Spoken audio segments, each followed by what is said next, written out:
আমাদের নেতা যেহেতু আমাদের মাঝে চলে আসছে, অতএব আমাদের যত নেতাকর্মী যত আছে উল্লাসিত, আমরা খুবই উল্লাসিত এবং ভালো। আমরা হাজার হাজার লক্ষ লক্ষ জনগণ আমরা তারেক জিয়ার অপেক্ষায় আসছি স্মৃতিসৌধের মাধ্যমে। এখানে আমরা নেতাকর্মী তার জন্য আমরা দৃঢ়ভাবে অপেক্ষা করতেছি, তার এক নজর দেখার জন্য আমরা সবাই সদরে দাঁড়িয়ে আছি তার অপেক্ষার জন্য। আমরা এই স্মৃতিসৌধে ইনশাল্লাহ লক্ষ লক্ষ জনতা তাকে আমরা সম্বর্ধনা জানাবো। সে আমাদের মাঝে আসলে আমরা উল্লাসিত এবং আমাদের এই দেশটা ইনশাল্লাহ আগে গণতন্ত্র ফিরে পাবে। এই গণতন্ত্রের লক্ষ্যে আমরা এই দেশকে সুন্দর করে গড়ে তুলব এবং আমার নেতার মাধ্যমে এই দেশকে আমরা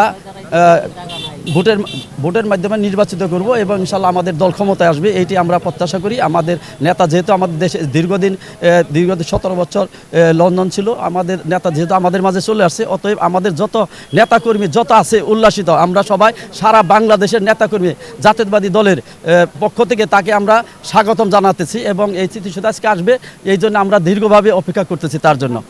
আমি মোহাম্মদ সিরাজুল ইসলাম, আমি ধামরাই উপজেলা জিয়া পরিষদের সভাপতি। তারেক জিয়ার কাছে আমরা এটাই প্রত্যাশা করি, উনি দীর্ঘ 17 বছর নির্যাতিত হয়েছেন, দেশের বাইরে ছিলেন, অত্যাচারী জুলুম করে তার এই দেশের থেকে শেখ হাসিনা তাকে তাড়িয়ে দিয়েছিলেন।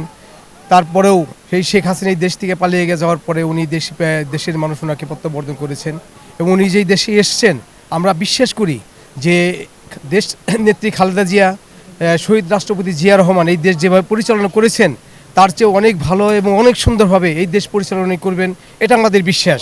এবং এটা বিশ্বাস এই জন্যই বলি যে উনি সব দেখেছে শুনেছে এবং সব দেখে শুনে উনি বুঝতে পেরেছে যে এই দেশটা পরিচালনা করতে গেলে এবং এই দেশে টিকে থাকতে গেলে তারেক রহমান সাহেবকে কীভাবে টিকে থাকতে হবে সেটা সে বুঝে এবং ভালোভাবে সে জানেন। আমরা ঢাকা 20-এর পক্ষ থেকে, আমরা মুরাদের পক্ষ থেকে আমরা আজকে ওনাকে স্বাগত জানানোর জন্য আজকে এখানে সমবেত হয়েছি। আশা করি যে উনি এটা বুঝতে পারবেন যে মুরাদের ছাড়া ধামরাইতে এবং সারা দেশেই মুরাদ বলতে মানুষ পাগল থাকে, সেই জন্য আমরা এখানে আসছি। আশা করি যে উনি এই দেশ সুন্দরভাবে চালাবেন এবং ওনার সঙ্গে সারা দেশের মানুষ থাকবে, আমরা থাকবো ইনশাল্লাহ। মুরাদের জয় হোক। আমি ধামরাই থানা বিএনপির সাবেক সিনিয়র সহসভাপতি খন্দকার আয়ুব।